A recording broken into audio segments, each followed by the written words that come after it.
কবিতা পড়া বলে একটা জিনিস হয়তো আলাদা বিষয় ছিল, কবিতা পড়া, তার আবৃত্তি করা।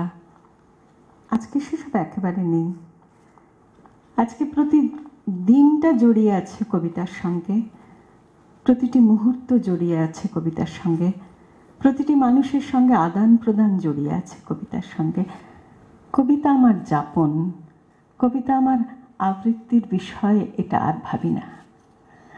আর আপনাদের সকলের কাছে আমি কৃতজ্ঞ যে আজকে এমন একটা কাজের দিনে শ্রাবণীর এই উদ্যোগকে সফল করে আপনারা এত মানুষ এসেছেন। আমার কাছে অভাবিত, আমি কল্পনাও করিনি কোনো দিন, অভাবিত। তো শ্রাবণী যে অত্যন্ত সাহস করে এই কাজটি করেছে এবং আপনাদের সকলের সাড়া ও সফল হয়েছে, এই জন্য আপনাদের সকলের কাছে আমার কৃতজ্ঞতা।